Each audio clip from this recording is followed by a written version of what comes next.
desse périplo que vocês estão fazendo aí, nesse momento da engenharia civil, que é essa transição, eu gosto sempre de estar falando, lembrando os senhores disso, que essa disciplina, a gente descobrindo coisas dentro da construção civil, né?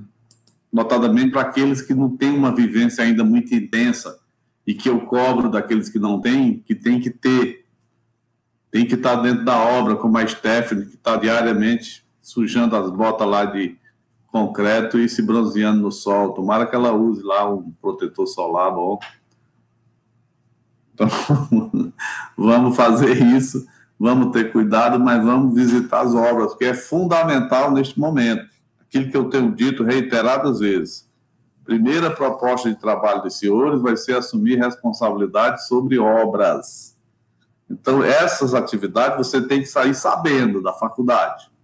Não tem como deixar, não, eu vou aprender quando eu chegar lá, quando eu deixar para estudar, para aprender, ou visitar a obra só quando eu estiver trabalhando. Não faça isso, porque o mercado é muito competitivo e você vai ficar alijado dos processos. Então, prepare-se, equipe-se de conhecimentos e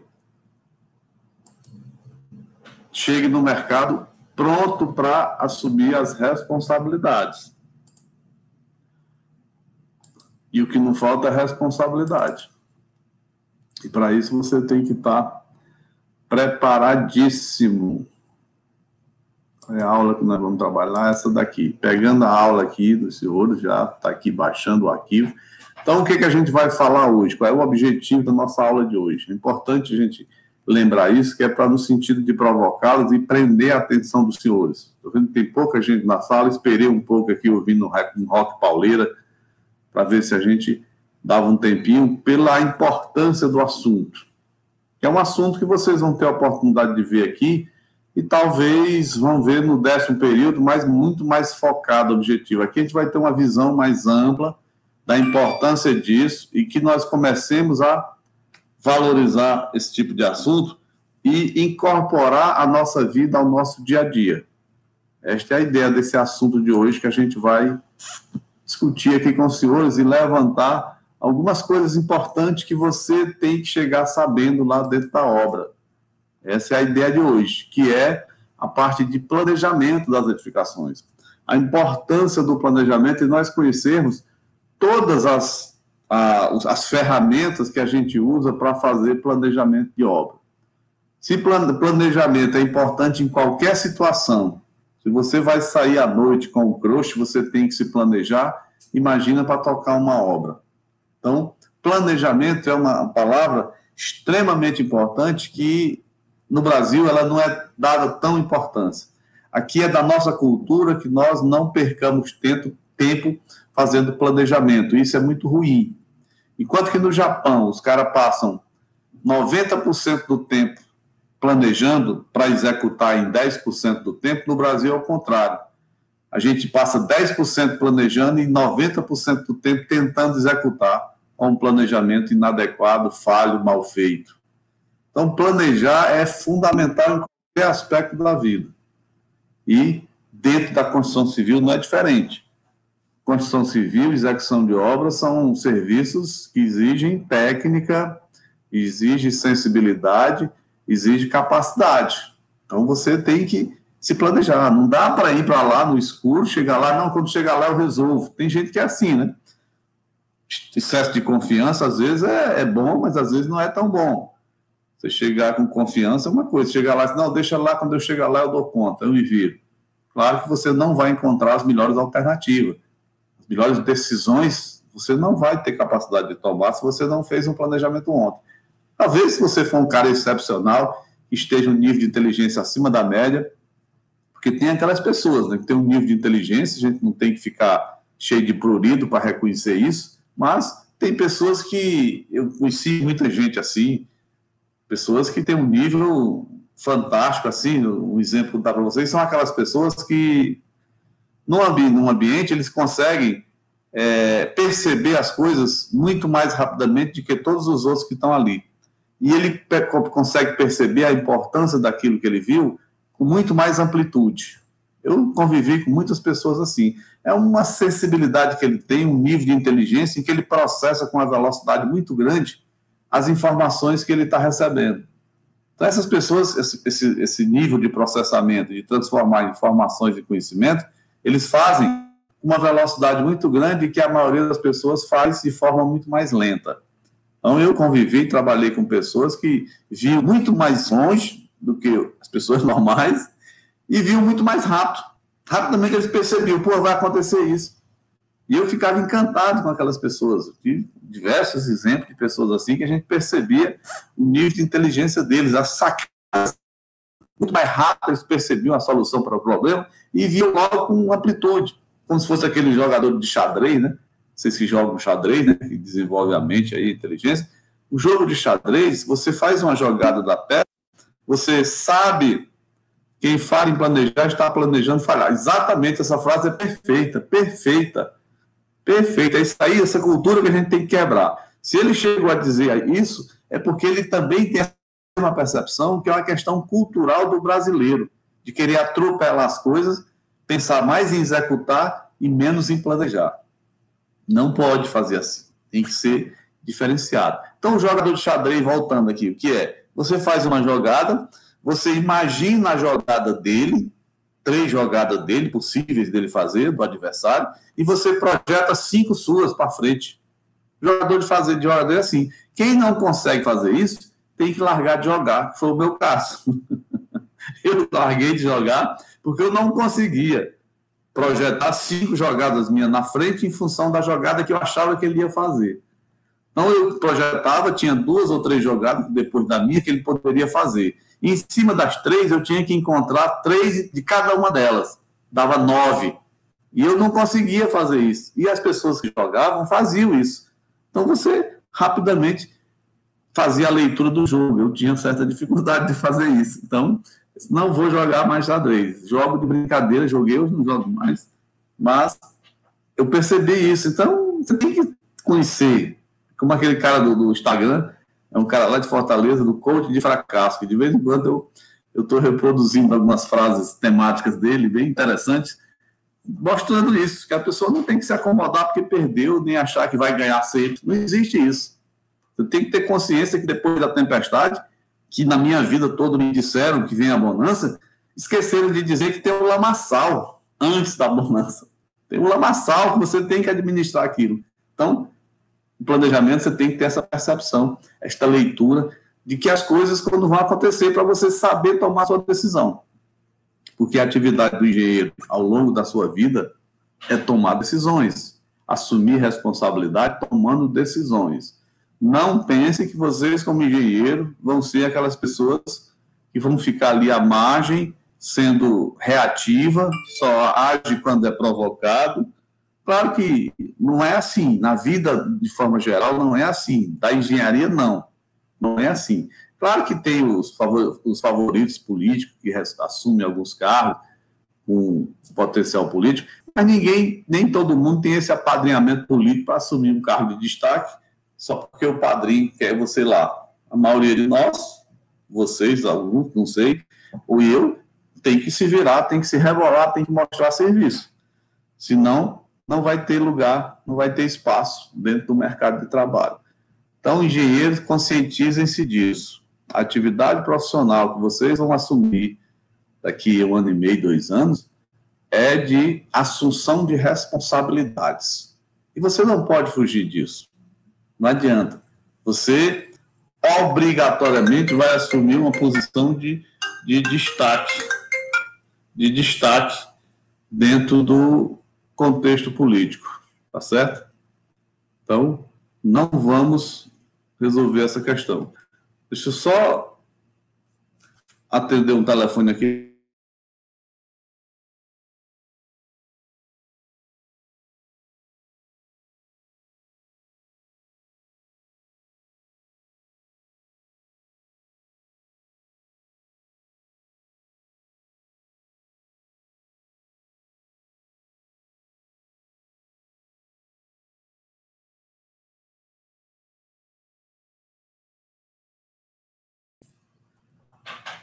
Parei para atender o telefone aqui porque era O meu governador, senão eu não teria atendido, não. Mandou um assessor dele ligar para mim e disse que eu ligo depois que terminar a aula lá, depois das 8 horas. Ó. Se fosse qualquer outra pessoa, menos o governador, eu jamais teria interrompido a aula para atender. Mas, algumas questões políticas aí que estão sendo resolvidas, eu tive. Mas deixa para lá, não tem nada a ver com quem está conversando aqui com você. Fujam dessa história de política, a não ser que vocês queiram ser candidatos. Candidato a vereador, a prefeito, a deputado, vocês têm que ocupar esse espaço também. É importante que tenham pessoas com esse nível de inteligência. A engenharia está fazendo falta na política, porque a engenharia ele tem uma formação muito mais completa. Eu acho que de todos os cursos, a engenharia é que melhor prepara para a vida. Eu fiz curso que eu fiz, esqueci agora, fiz tantos que até esqueci. Eu fiz pedagogia, fiz direito, fiz engenharia civil, fiz um pedaço de mecânica, eu fiz um pedaço de economia, fiz um pedaço de matemática. E dessas coisas tudinha, o que mais deixa você preparado para enfrentar as adversidades da vida, a vida é cheia de adversidade, não adianta nós queremos que a vida seja um mar de rosa, um céu de brigadeiro, que todo dia seja de plena felicidade. Isso não existe, esse mundo não existe, prepare-se para isso. É a engenharia civil, é essa que melhor prepara, porque dá para você um cabedal de conhecimento que você pode assumir qualquer cargo, qualquer coisa que é importante na sua vida. Certo? Então, isso é fundamental. Então, voltando ao nosso planejamento aqui, especificamente para a construção civil, o que eu preciso me preocupar no aspecto do planejamento das edificações? Então, nós vamos ver aqui uma série de teses, são teses, é muito texto, mas a gente vai estar parando, estar comentando, estar falando sobre isso. Depois eu vou disponibilizar para vocês todos esses slides aqui, porque eu consegui juntar uma série de informações importantes no sentido de provocá-los mesmo, de que vocês saiam da zona de conforto e assumam responsabilidades mesmo nesse sentido. Então, a gente começa aqui, ó, planejamento da edificação, tratando dessa questão aqui, ó, planejamento de obra. Claro que o texto está todo aqui, né, porque eu não tenho muita habilidade nessa história do PPP e do PowerPoint, para ir aparecendo lentamente, e aqui está em Word, eu passei para o PDF, importante é o conteúdo, não é a forma aqui não. Então, olha só, o que é planejamento de uma obra? É uma área da construção civil que ganha uma grande importância no século XXI.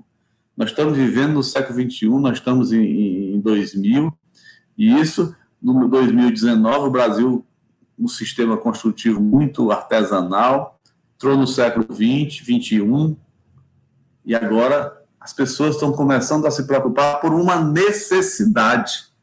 O que eu falei para vocês? Da obrigatoriedade de você desenvolver essa capacidade de planejar, pensar bem nas coisas antes de tomar a decisão, é uma coisa relativamente nova no Brasil e é extremamente importante. Então, como é que surgiu? Devido às mudanças nos cenários econômicos, cenário econômico. Hoje o mundo é globalizado. Você está concorrendo, competindo com o mundo todo. Então, é a economia que manda em tudo. Não adianta você não querer saber quanto é que está o dólar. Não me preocupo com isso. Preocupa sim, porque se o dólar está naquele jeito, você tem que tentar entender por que o dólar está naquele jeito. Hoje eu vi uma manchete no UOL, foi no Globo.com, que a moeda, o real, está lá numa categoria de uma das mais desvalorizadas nesse ano de 2020. Isso é um absurdo para nós. Olha o cenário de pobreza que a gente está entrando. Real desvalorizado é sinal de pobreza. E nós estamos ganhando da Venezuela, que a inflação é mais de 1 milhão %.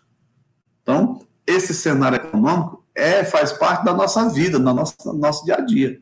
Nós vamos viver em cima desse cenário. Se tiver uma economia forte, que depende de um equilíbrio político, nós vamos ter um mercado de trabalho extremamente promissor. Vai ter emprego para todos os engenheiros. Porque a engenharia, quando a economia aquece, é o primeiro mercado que se aquece. É o primeiro impacto na geração de emprego, é na construção civil. Então, a gente tem que torcer para isso. Claro que a economia depende da política, não tem como dissociar isso. Se nós tivermos estabilidade política, nós vamos ter estabilidade econômica. Mas nós estamos aí meio complicado, o dia a dia aí de política e econômica. Umas definições que está fazendo com que o dinheiro fuja. Só para que vocês entendam de economia, o dinheiro que está movimentando a economia brasileira é dinheiro de fora, que vem como investimento dos outros países ricos. Nós somos um país emergente, que é o que é o país emergente? É aquele que está em ascensão, querendo crescer. Mas depende desses investimentos. Quando a situação está aqui confusa, o dinheiro foge. O dinheiro foge. Então, voltando ao nosso tema.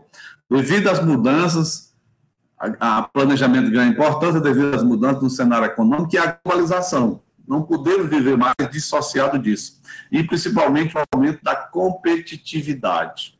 Isso aqui a nível nacional, a nível internacional e a nível local e a nível do emprego de vocês também é competitividade. Se você é mais qualificado do que outro que está concorrendo com você a mesma vaga, claro que você vai ser aproveitado e o outro não. Então, você tem que estar sempre querendo ser o mais qualificado, o mais capacitado. Engenharia você estuda para a vida toda, você tem que continuar estudando, não tem como fugir disso. Como eu já ouvi diversos alunos dizem, eu estou doido para terminar esse curso, professor, eu não aguento mais estudar, estou estudando. Eu disse, rapaz, lê de engano. Depois que tu terminar, aí é que tu vai estudar mesmo, porque aí é que você precisa fortalecer aquilo que você viu na graduação, assim, quase que en passant. Você precisa sedimentar esse conhecimento, deixar ele no fundo do seu hipotálamo, lá no seu HD, bem decidido, porque na hora que precisar daquele conhecimento, você tem que botar ele para fora rapidamente. Por isso é que a sedimentação é importante nisso, para você ocupar os espaços que merece pelo seu conhecimento.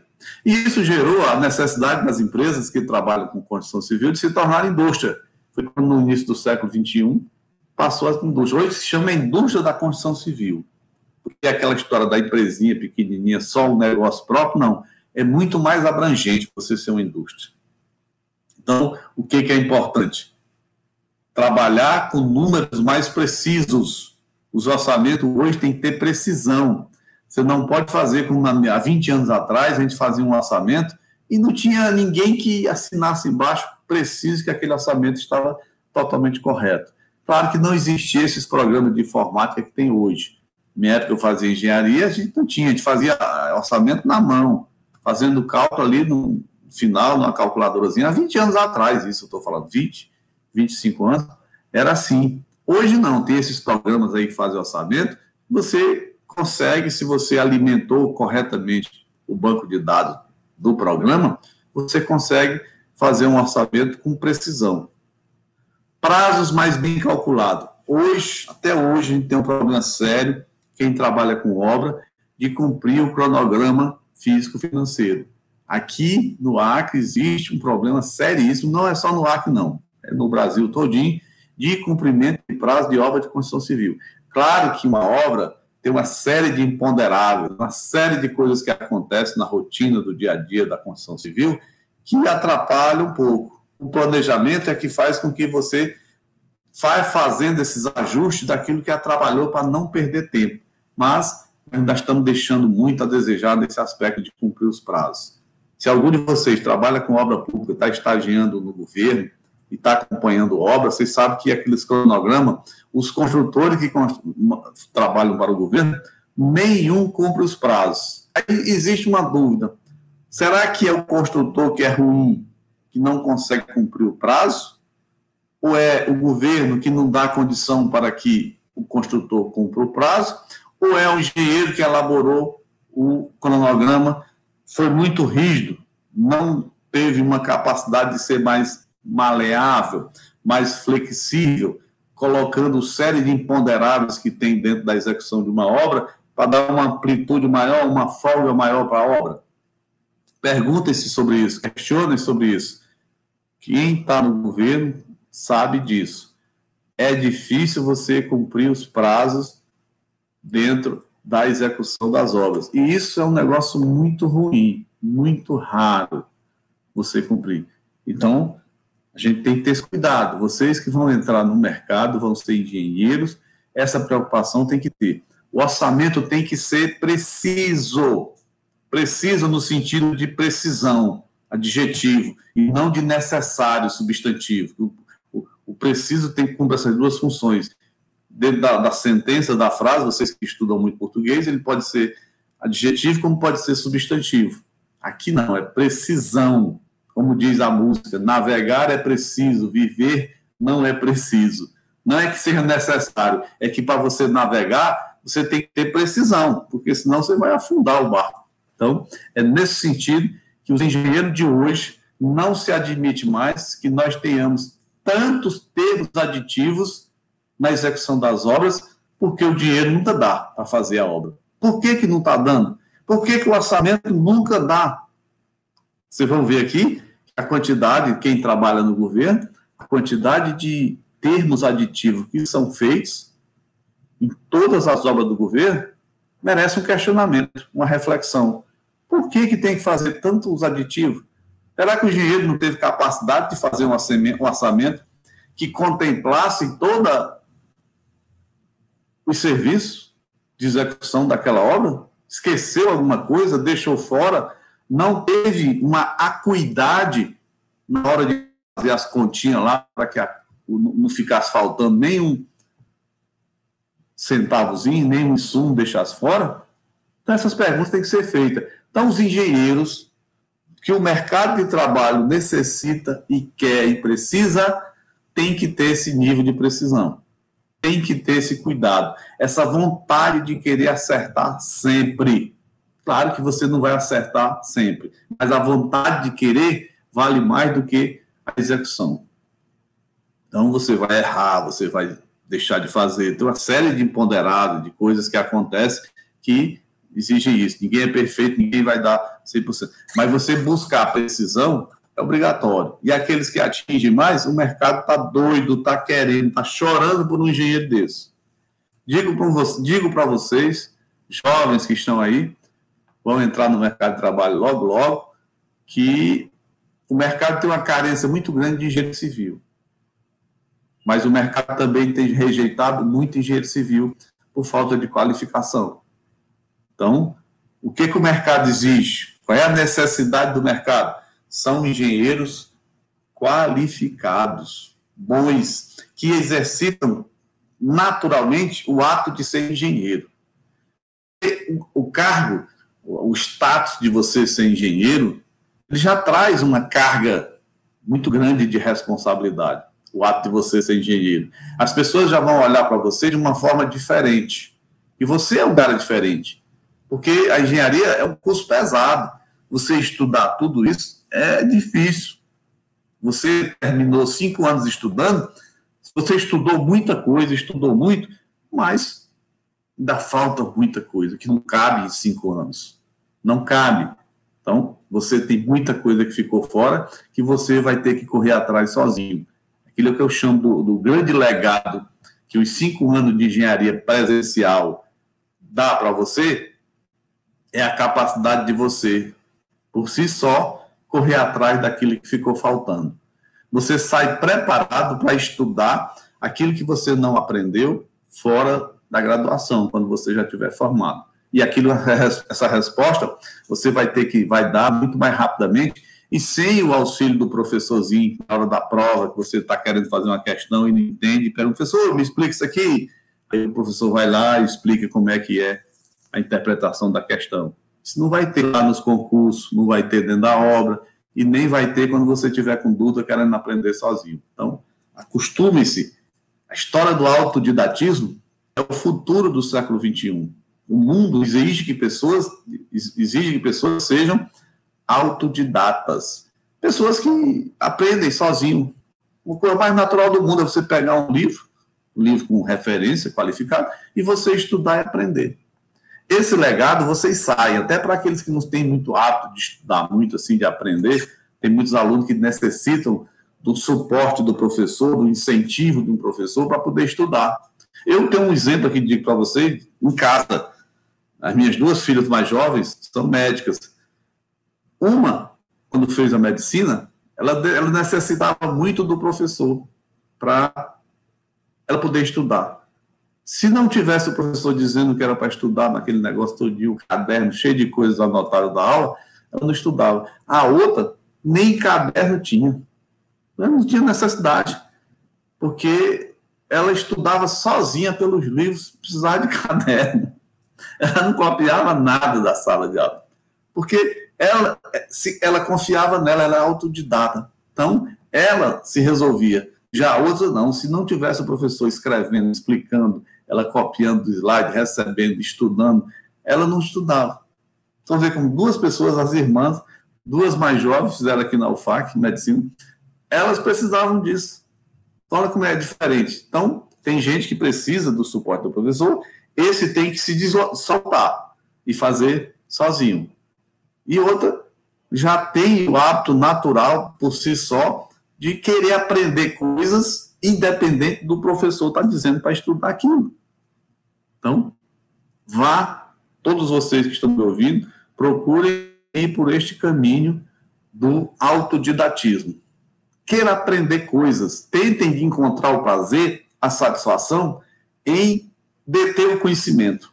E como é que você detém o conhecimento? Ele é muito mais prazeroso quando ele vem através de um esforço que você teve para aprender aquilo. Estudar, até aprender. Quando você aprende, dá aquela sensação de prazer. Aquele prazer espalhando pelo corpo. Quando você está assim, em estado de êxtase, aquela sensação agradável, quando você percebe que aprendeu aquilo ali que estava estudando tanto e não conseguia aprender, aí você aprendeu. Tenho certeza que vocês sentiram isso quando aprenderam a primeira vez a calcular aquelas reações de apoio. Que às vezes um trauma ali, quando o cara descobre que qualquer tipo de pórtico, ele consegue calcular as reações de apoio, aí dá aquela sensação de prazer. Porra, como é que eu não aprendi isso antes? Tão fácil. Mais fácil porque você venceu uma etapa de estudo e agora qualquer pórtico que aparecer, você consegue fazer as reações de apoio com carga distribuída, carga concentrada, força inclinada, decompor força. Você vê um negócio tão besta, tão idiota, que é decompor uma força que está inclinada, e para os alunos, quando eu dava essa disciplina, que agora eu não dou mais, essa disciplina, eles tinham uma dificuldade danada de simplesmente calcular pelo seno e pelo cosseno. E o cara deixava de fazer e não conseguia entender. E era bem simples.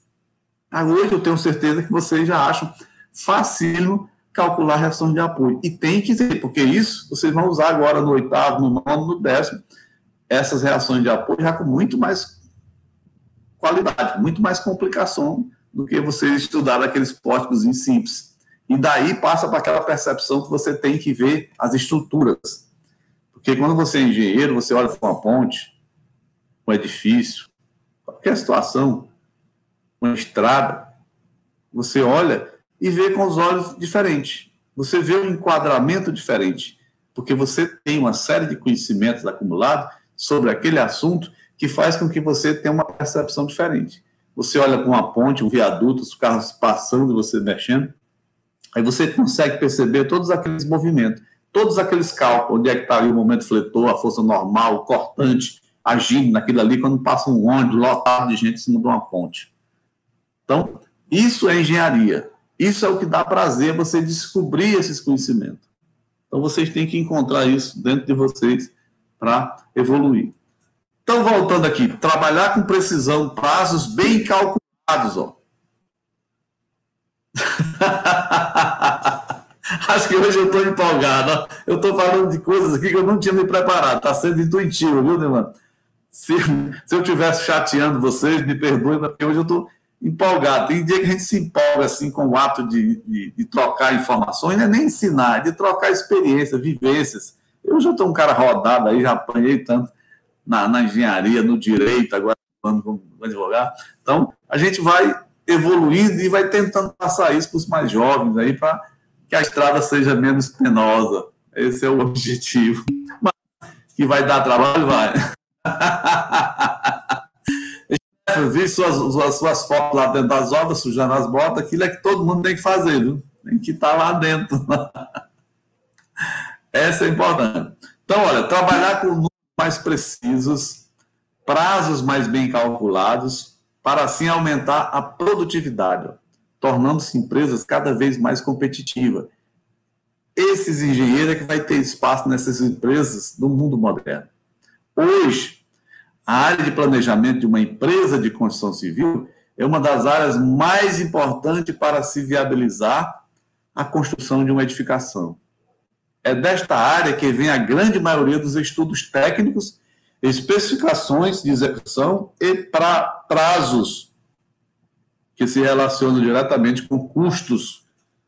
Custos é a partir dos estudos realizados pela área de planejamento e projeto que se torna possível fazer um orçamento fidedigno.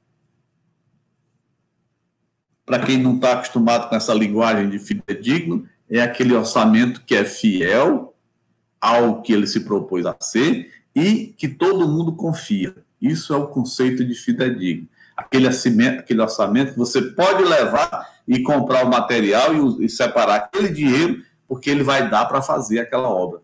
E os materiais que estão ali dentro daquele orçamento vai ser suficiente para fazer, não vai faltar e nem vai sobrar.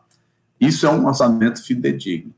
Isso é que a gente quer, trabalhar com custo. A função do planejamento é administrar bem o custo, porque o dinheiro hoje está muito caro. Vocês vão entrar num mundo, no mercado de trabalho, de dinheiro muito caro. Se o dinheiro está caro, você tem que saber otimizar esse dinheiro. Não dá para gastar à toa. Há 20 anos atrás, a gente pegava uma obra aqui do Estado, foi quando eu era da construção civil, como empresário da construção civil, tinha uma empresa. A gente pegava a obra, 20, 25 anos, e já recebia na assinatura do contrato um valor para executar a obra. Você não precisa ter um capital de giro. Então, aquela obra que você pegava, para aquele valor do Estado, ele tinha uma margem gorda de segurança tão grande, uma gordura dentro do orçamento, que ele aceitava, permitia que você fizesse algumas besteiras, errasse algumas coisas, refizesse trabalhos, retrabalho, desmanchasse, fizesse de novo. Aquele orçamento comportava que você fizesse alguns erros durante a execução de planejamento. Isso naquela época. Hoje não dá mais.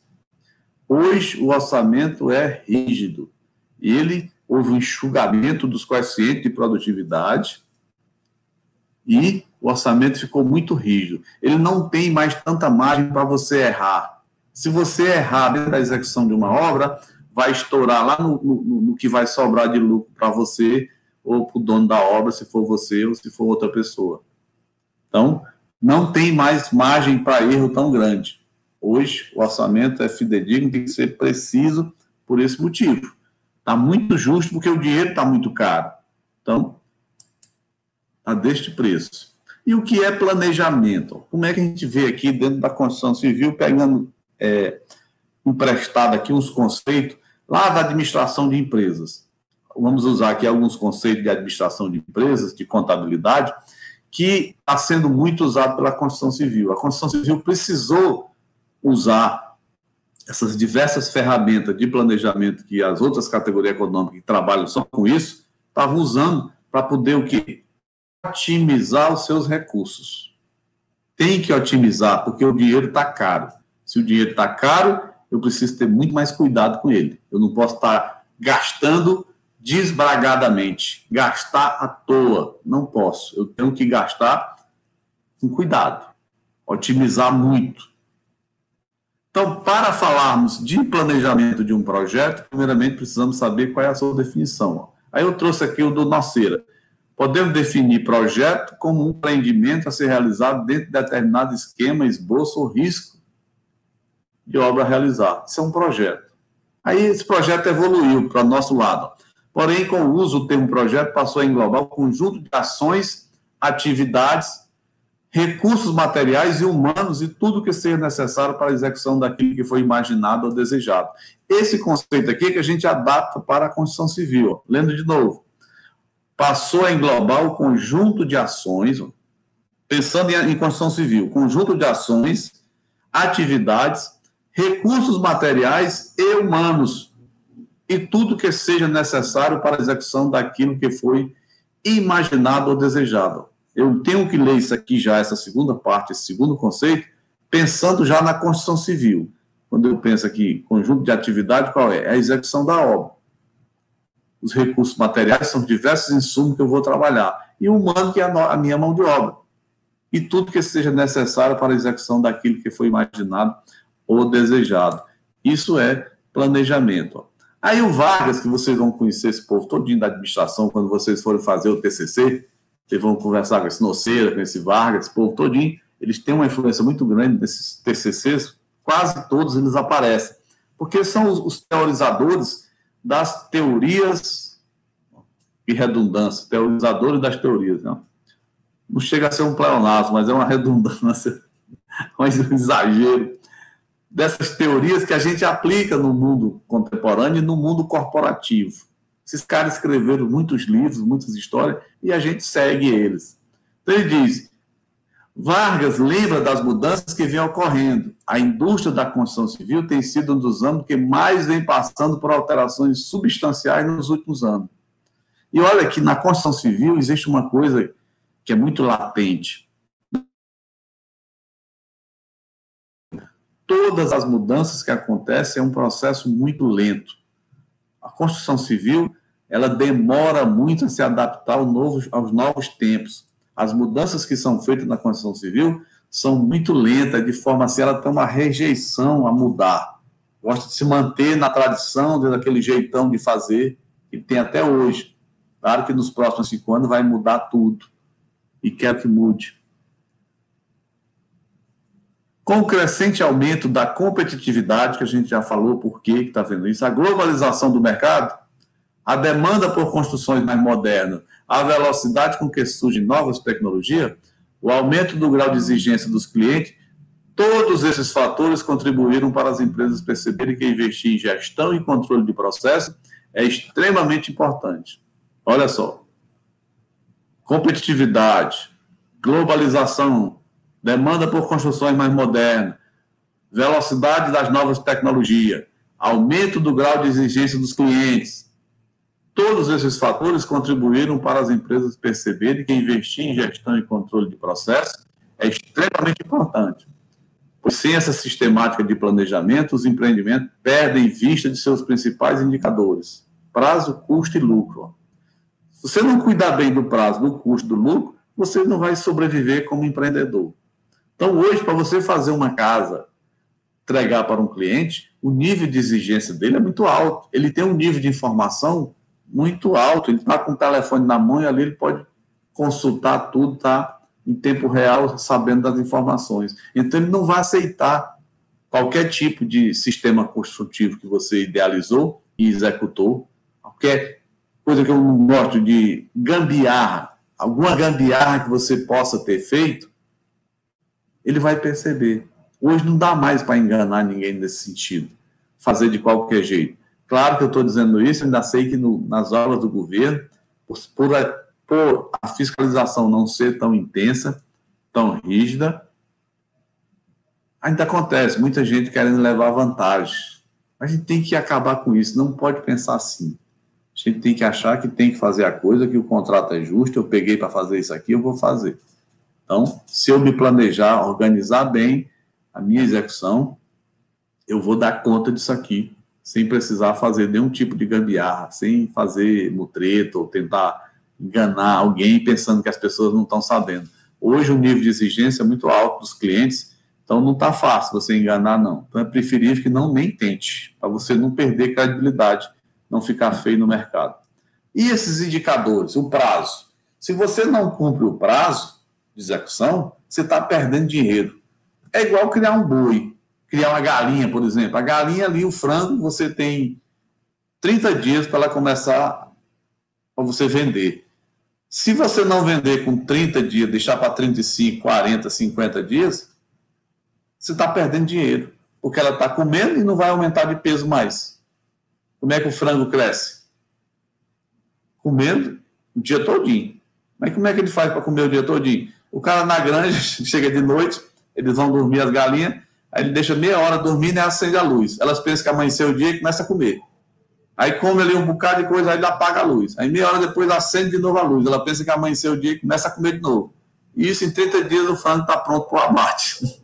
Boi é a mesma coisa. Você empurra ele de comida com 45 dias. Se você não vender, você não vai ganhar dinheiro, porque o boi começou a comer e não vai aumentar de peso. Você não vai aumentar o seu valor por ele. Então, hoje você está aqui no Brasil, se vocês são filhos de fazendeiro aí, mexem com pecuária, sabe que está uma crise, a carne está aumentando, não tem bezerro a vender, bezerro está difícil, porque as vacas mataram muito cedo, né, a novilha, porque a novilha em 30 dias está pronta para o abate, o boi normal é mais de 45 dias. Então, como o mundo é competitivo, você tem que fazer dinheiro rapidamente. Então, essas coisas todas influenciam todo o aspecto que a gente vive, o mundo que a gente vive. Então, o prazo é fundamental que você cumpra aquele prazo. Você não pode deixar um frango que é para 30 dias você abater para vender, deixar ele ficar 45 dias comendo. É 15 dias comendo de graça. É como se você tivesse um hotel e o cara paga 15 dias e fica um mês todinho de graça. Quem é que aguenta isso? Não pode.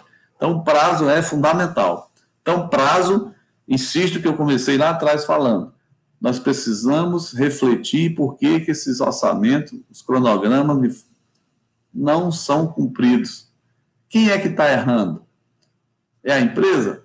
É o governo na estrutura? Ou é o engenheiro que elaborou o orçamento que botou muito curto? Isso é uma pergunta que vocês têm que se fazer e onde vocês estão estagiando, perguntar sobre isso. É bom conversar sobre isso. Aí os engenheiros vão descobrir que vocês estão antenados, estão ligados nos problemas que tem dentro da engenharia civil. E o custo, né? O custo tem que ser um orçamento fidedigno, preciso, para que você saiba exatamente o que você vai gastar. Você faz um orçamento, vem ali o material, mão de obra, é o custo. Aí você vai incidir o lucro dentro desse custo, o seu lucro e os impostos. Então, é o outro preço mais caro. Então, o seu custo tem que ser preciso, porque o seu lucro é flexível, mas os impostos são fixos. E se você teve um custo além do que você tinha programado, como os impostos são físicos, o que vai acontecer? O seu lucro vai diminuir. Perceberam isso? Então, se o seu lucro diminui, o patrão vai ganhar menos e não vai dar aquele abono do PLR, né? Participação nos lucros e resultados que algumas empresas grandes têm, né? Aqui no Acre é pouco, tem algumas que têm, mas hoje em dia não sei de nenhuma que está fazendo isso. Mas você trabalhando numa empresa grande, num momento de economia aquecida, você tem o salário normal como engenheiro e cada obra que você termina, quando ela é exitosa, você recebe um abono, um percentualzinho, que a gente chama de PLR, participação nos lucros e resultados. Quando o patrão apura o resultado final, que teve lucro, o engenheiro que tocou aquela obra, ele tem um percentualzinho. É esse dinheirinho que a gente compra um carro, que recebe de uma vez ali, compra um carro, dá entrada numa casa. É assim que a gente vai trabalhando e vivendo. Então, prazo, custo e lucro são 3 aspectos fundamentais que, de um planejamento, são essenciais por estas razões que a gente está discutindo aqui. Claro, se alguém tiver um comentário, por favor, comente, diga, faça alguma coisa, porque isso aqui não é uma palestra, isso aqui é uma aula. Se tivesse, é uma aula virtual. Se fosse presencial, eu estava obrigando cada um de vocês andando pela sala, mandando comentar alguma coisa do que eu estou falando.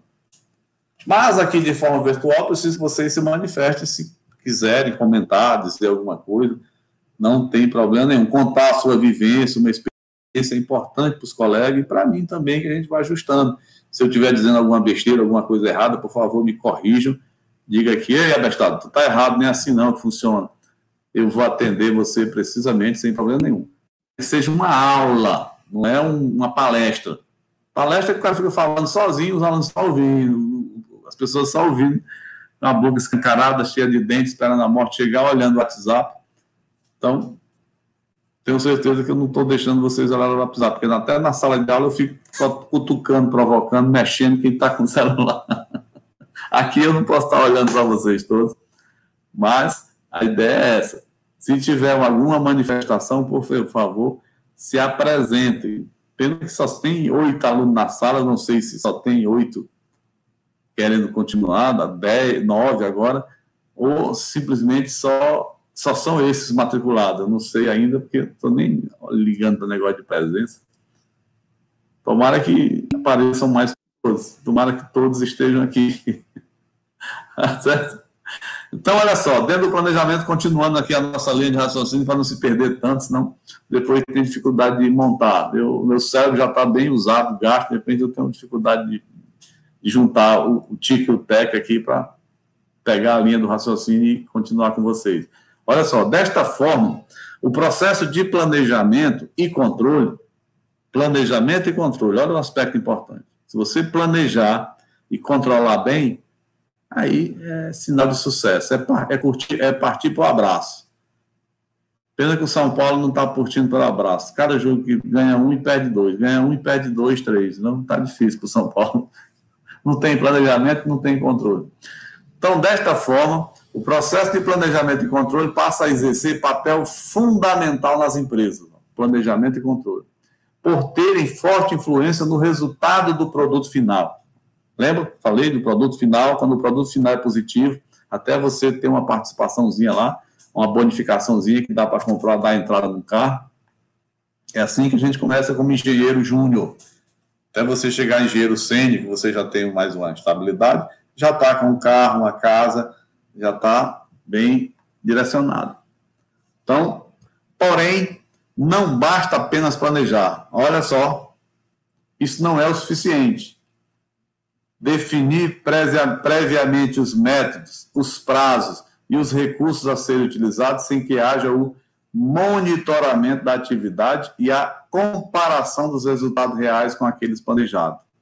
Por isso, ainda segundo Nocera, planejamento pode ser dividido em 4 etapas.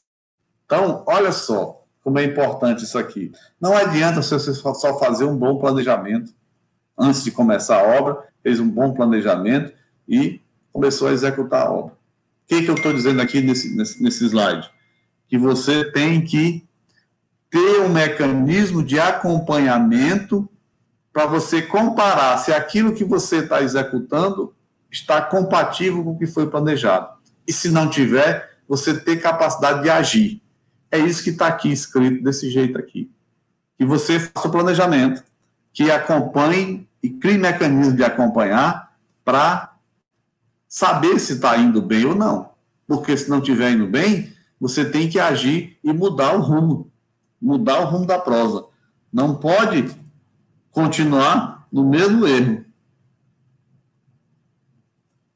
Se está errado, muda, ajusta. É isso que está escrito aí. Aí a gente vai usar, para fazer isso, entender agora, um método americano de planejamento que o mundo todo usa, que hoje não é mais do americano, é do mundo. É do mundo e é lá da administração que a gente está aplicando na construção civil. Isso aqui em todas as empresas grandes, e aqui eu tenho a Elite como referencial, faz esse controle aqui, faz um bom planejamento. Não sei se tem alguém de vocês aí que é estagiário da Elite, mas a Elite trabalha muito bem com planejamento e usa esses métodos aqui, ó. Tá aqui. É o PDCA. PDCA. Acostume com essa sequência de letras. PDCA, PDCA, PDCA. Primeiro trabalho que vocês vão fazer a partir de hoje para me entregar é fazer um estudo do PDCA e escrever lá numa lauda sobre isso aqui. Pesquisar e escrever sobre esse planejamento aqui. Mas a gente vai já falar sobre isso. O que é o PDCA? Plan, Do, Check, Action. No português seria planejar, executar, verificar e agir. Aquilo que eu estava falando. No planejamento, o que você faz? Identifica o problema, faz análise dos fenômenos, análise do processo e define um plano de ação. Aí parte para a execução, já na parte do do. Depois que você está executando, você começa a estabelecer mecanismos de controle, verificando se aquilo que você planejou está sendo exitoso. Se não está, você age, interfere, vai lá e muda o jeito que você tinha planejado. Isso é o agir, é o action em inglês, é o agir. Aí você estabelece uma nova padronização e começa de novo. Então esse ciclo gira, ó. Planeja, executa. Checa a execução, tá ok? Continua. Checa a execução, não tá ok? Intervém, age e muda o modelo que você estava implementando de execução. Isso é o PDCA. Estudando aqui agora mais atentamente para vocês que nunca ouviram falar nisso. Olhando cada uma dessas, o que significa? Cada uma dessas 4 letras, PDCA. Vamos estudar agora cada uma delas para a gente ver e acostumar com essa ideia, para quem nunca viu. Não sei se todos vocês, alguém já viu, já estudou, já sabe o que é o PDCA. Mas para quem nunca viu, está aqui, é hoje que a gente vai ficar íntimo disso. Primeiro é o planejar. Nessa primeira parte, a equipe de planejamento da obra tem o objetivo de atender à lógica construtiva. Isso é fundamental, você entender a lógica construtiva. Você entender como é que você vai desenvolver aquilo ali. Quando eu digo a lógica construtiva, é isso aí. Saber como é que a obra, o empreendimento você vai fazer. Gerando informações de prazos e metas físicas. Você já tem um conhecimento de como executar uma obra, você estudou todas as bandeiras, você conhece todos os materiais de construção, desde materiais 1, 2, você conhece todos os sistemas construtivos em tecnologia 1, 2, 3, planejamento de obra, que é lá no 10º período. Você conhece tudo isso. É a parte onde você vai estudar esse planejamento. Materiais 1 e 2 para conhecer os materiais, tecnologia 1, 2 para conhecer todas as técnicas construtivas, a tecnologia 3 para entender precisamente como é que se elabora um orçamento, e lá que seria a tecnologia 4, que o nome é planejamento, é você saber como é que você dimensiona a quantidade de peão, por exemplo, que você vai executar na obra. Como é que eu preciso de 2, 3 pedreiros, quantos serventes, quantas betoneiras, onde botar betoneira, essa questão todinha, tem lá planejamento de obra que é no 10º período. Então você sai, por isso é que eu digo com certeza que você sai preparado para tocar uma obra, desde que você desenvolva bem dentro desse contexto. Então, olha só. Então, a lógica construtiva, você já sabe mais ou menos qual vai ser, e gerar as informações dentro do planejamento para saber qual é o prazo que você precisa para desenvolver cada uma daquelas atividades, depois você soma todas as atividades, você sabe quanto tempo você vai levar para fazer uma creche, por exemplo, de 300 metros quadrados de área construída. Você sabe fazer isso, aprende isso. E as metas físicas, né? Você vai fazer, quais são as etapas que você tem que fazer primeiro, o que você tem que parar para esperar o outro fazer, o que você pode fazer concomitantemente, 2 serviços ao mesmo tempo. Então, nessa lógica construtiva do empreendimento é que você vai desenvolver isso. Estudar o projeto. Você vai começar uma obra, tem um projeto lá que você vai fazer. Isso aí inclui a análise dos projetos, visita técnica local da obra e identificação das interferências. A primeira coisa que você vai fazer, quando o cara lhe contratar para executar uma obra, ele vai jogar um projeto de arquitetura na sua frente. Você vai olhar aquele projeto, aquilo ali não causa nenhuma surpresa em você, porque você já tem intimidade com tudo que está escrito ali. Tudo que está escrito ali é do seu nível. Você entende, você sabe ler um projeto perfeitamente. Então, você vai olhar aquilo ali tudinho e vai analisar aquele projeto. Quando você vai definir a lógica construtiva, às vezes você vai lá no terreno visitar, fazer uma visita ao local lá para saber como é que a coisa vai se desenvolver.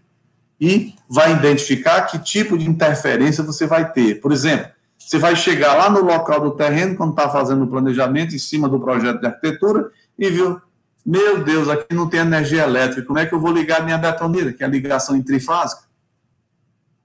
É lá numa invasão que eu vou fazer essa creche e não tem energia elétrica. A energia que chega aqui é aquelas gambiarras que chega lá até com fio, aquele fio farpado, arame farpado. Se você andar em alguns bairros periféricos aqui, você vai ver que tem aquelas invasões onde a concessionária de energia não chegou lá ainda, as pessoas puxam aqueles gatilhos lá com arame farpado até. Energizado. Olha que absurdo, mas isso existe aqui em Rio Branco, tem ainda, é muito. Então, você foi lá para identificar, visitou o terreno, no planejamento estava tudo ok, quando você foi lá fazer a visita, para ter mais certeza de como você ia começar a obra, você viu aqui não chega energia, não chega água. A água, tudo bem, eu cavo um poço aqui, me viro. Se não der água, eu trago um caminhão-pipa. Resolvo assim. Energia, também eu resolvo. Como é que eu resolvo? Essas interferências você tem que saber. Não chega a energia, eu tenho como pedir a concessionária para chegar aqui, vai ter um custo alto. Ela não vai fazer aqui porque ela não tem interesse aqui nessa região ainda. Como é que eu vou fazer? Vou ter que me virar e encontrar um gerador. para dar energia aqui para alimentar a minha betoneira quando eu for precisar fazer concreto aqui. Então, tem que ter um gerador. Então, isso são essas interferências que eu estou dizendo aqui, ó. Estudar o projeto. Inclui o quê? Análise do projeto, propriamente dito, para você entender a lógica construtiva. Visita o técnico para poder saber quais são as interferências que podem ter, como eu dei 2 exemplos aí de água e luz. Você não tem como construir uma obra sem água e sem luz. Isso é impossível. Mas o engenheiro que vai tomar de conta, isso é ele que tem que resolver. Não é o dono da empresa e nem é o governo, se for uma obra pública. É você que assumiu a responsabilidade, e a sua responsabilidade está em tomar decisões certas. Isso é o engenheiro que tem que tomar a decisão e encontrar a solução. O engenheiro passa o dia todo na obra fazendo uma coisa só, dando solução para os problemas que aparecem. Quando ele não dá a solução, ele vai ter que fazer a resolução. O que é resolução? É uma solução que você não deu na hora oportuna, na época oportuna. Então você vai ter que resolver depois. Tem que desmanchar porque estava errado. Isso é resolver. Solucionar é você fazer certo desde o início. Essa sutileza que eu tenho falado diversas vezes na diferença entre resolução e solução, solução e resolução. O que é solução e o que é resolução? É fazer uma solução de novo que você não fez na época que deveria ter sido feita. Então, acostume com essa ideia de que quem soluciona é engenheiro bom, que o mercado está doido atrás. Quem resolve é engenheiro que vai ter que ter muito padrinho político, porque o mercado vai estar muito estreito para ele. Pensem nisso. Definir metodologias é outra ideia do planejamento. Além de estudar o projeto, é você define métodos, como é que você vai atacar aquele problema. Envolve o quê? A definição dos processos construtivos. Você vai entender os diversos sistemas construtivos que você vai implementar naquela obra. O tipo de baldrame que você vai fazer, o tipo de fundação que você vai fazer, o tipo de alvenaria, se é alvenaria, o tipo de vedação vertical, horizontal, qual é o que você vai colocar em prática, se aquela que está no projeto é a ideal para aquele local, de repente você viu que aquela não é a ideal, o tipo de fundação. Quando você começou a escavar, no projeto dizia que era fundação de baldrame, de tijolo maciço. Quando você começou a escavar para fazer o seu baldrame, viu que parte do terreno era aterro. Então, só o baldrame não vai ter estabilidade. Isso o engenheiro sabe, vocês vão sair sabendo disso, porque vocês estudaram muito isso. Então, aí você tem que projetar um novo tipo de fundação. Não, aqui, nessa parte aqui do fundo do terreno, eu vou ter que fazer umas brocas, aprofundar aqui, procurar um terreno mais resistente, lá vai estar 1,5 m, 2 metros, então vou ter que fazer umas brocas para segurar a viga baldrame, lá do fundo, porque a fundação baldrame que eu vou fazer na frente dos lados, não dá para ser feita atrás, senão a casa cai, a creche cai. Então, essa decisão quem toma é você. Você, engenheiro, que está tocando a obra. Na hora lá que você tem que buscar na sua cabeça quais são as alternativas para encontrar a solucionática dessa problemática, como diz a piada. Então, você envolve a definição do processo construtivo, o plano de ataque, como é que você vai atacar a obra, como é que você vai iniciar a sua atividade lá. A sequência das atividades, quem você vai fazer primeiro, qual é a atividade que você vai fazer primeiro. A logística é fundamental.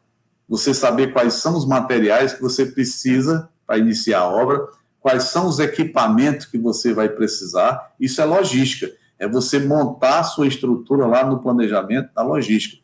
Isso você faz tudo antes de começar a obra. Você já está tudo mastigado lá de como é que você vai fazer a obra. Isso é difícil, talvez alguém esteja achando complexo, mas não é não. Isso entra na sua rotina e passa a ser moto contínuo. Para o engenheiro civil, isso é só mais uma tarefa, mais uma etapa que ele tem que fazer. Não é nada complexo, não é nada difícil, nada que não seja factível. Isso tudo que eu estou dizendo aqui é simples, desde que você faça um bom planejamento. Gerar o cronograma e as programações. Outro item, que é isso? Coordenar as informações de modo que a obra tenha um cronograma racional. O que eu destaquei? O que é um cronograma racional? É um cronograma que você fez para comparar com aquele que o governo lhe deu, se for a construção de uma creche que já tem um cronograma lá pronto, já vem. Você não pode confiar naquilo. Você fez o seu planejamento, então você vai fazer o seu próprio cronograma com mais racionalidade, sendo mais rígido, mais duro com aquilo que você vai fazer, porque você está se planejando. Então, isso é um cronograma racional. Não vai ser aquele com muita folga, com muita margem. Então, essa etapa deve-se considerar as quantidades e as produtividades adotadas no orçamento. Quando você vai fazer a obra, no caso, uma obra pública, você já está com o orçamento na mão. E esse orçamento é que vai servir de parâmetro para você fazer esse cronograma racional. Você não pode fugir desse dinheiro. Se você tem 1 milhão para fazer aquela obra, aí você fez o seu cronograma, deu 1.100.000, tem que voltar para 1 milhão. Você vai ter que se adequar a 1 milhão, porque o dinheiro que você tem para fazer é 1 milhão. Não tem jeito. Quantidades e produtividades adotadas no orçamento. Você não pode fugir daquelas quantidades. O que você vai mexer aqui? O que ficou sobrando para você mexer? Já que você não deve mexer nas quantidades. Os quantitativos estão lá executados, as quantidades de serviço você vai fazer. E as produtividades, o que é a produtividade? São os coeficientes, que já estão aí de muitos anos que as pessoas usam, tem um fundamento científico? Não muito. Aquelas produtividades, como é que a gente consegue? Como é que eu sei quanto tempo um pedreiro vai gastar para fazer uma parede, que está dentro do banco de dados do orçamento? Há muitos anos atrás, se botou diversos pedreiros para fazer diversas paredes e a gente foi cronometrando. Aí depois tirou uma média. Por isso é que a gente diz que tudo isso é tecnologia experimental.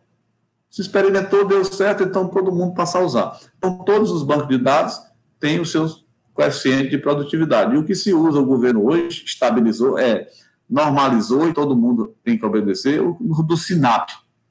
Por isso é que eu falei no início que tinha aquele aumento, aquela margem, aumento não, uma margem de erro nos orçamentos de 20 anos atrás, que hoje não tem mais. Hoje você tem que obedecer os coeficientes de produtividade do SINAP. E eles são muito mais rígidos do que há 25 anos atrás, 20 anos, quando não existia o SINAP. O SINAP foi feito pelo governo e todo mundo tem que cumprir aqueles coeficientes de produtividade. Então, você não pode mexer nas quantidades, nem nos coeficientes de produtividade. Você vai mexer aonde?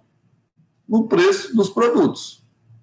No preço dos produtos, na qualidade do seu serviço. Você vai saber que para fazer um concreto, você tem que ter uma dosagem correta para não gastar cimento de mais nem de menos. Se gastar de menos, cai a qualidade. Se gastar de mais, vai faltar no preço do orçamento. Então, isso aqui é o planejamento que você tem que fazer dentro desse contexto aí. Aí terminou o planejamento, você vai para a fase de execução, dentro daquele PDCA. Estou rodando aqui o PDCA. Saí do planejamento, agora estou na parte de baixo da execução, no segundo quadrante. Ó.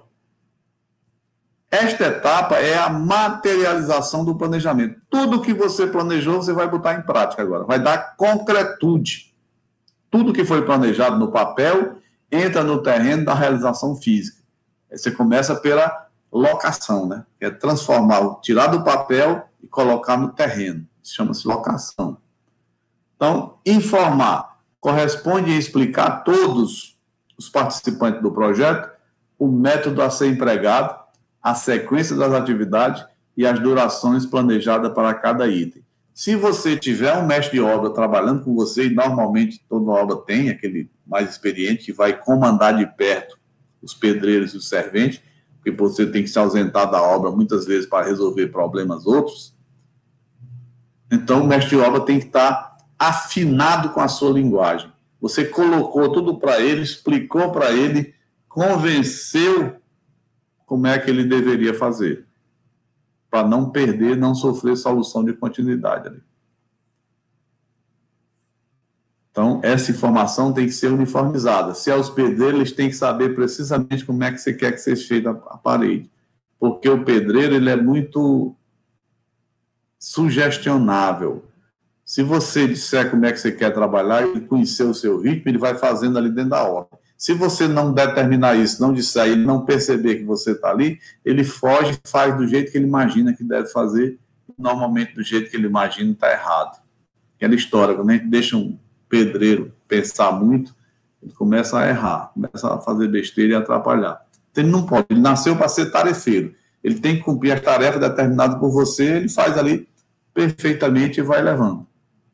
Então, explicar a todos os participantes do projeto o método a ser empregado, a sequência das atividades, o que vai ser feito primeiro, tem que estar informando o tempo todo, por que esse aqui tem que parar e começar o outro, porque ele não tem essa visão do todo, o pedreiro, muitas vezes o mestre também não tem, mas o mestre bom tem, é o engenheiro que tem. E as durações planejadas para cada item. Você não pode perder muito tempo fazendo algo, vai prejudicar outra etapa lá na frente. Então, o planejamento definiu que seria assim, na execução você tem que cumprir perfeitamente.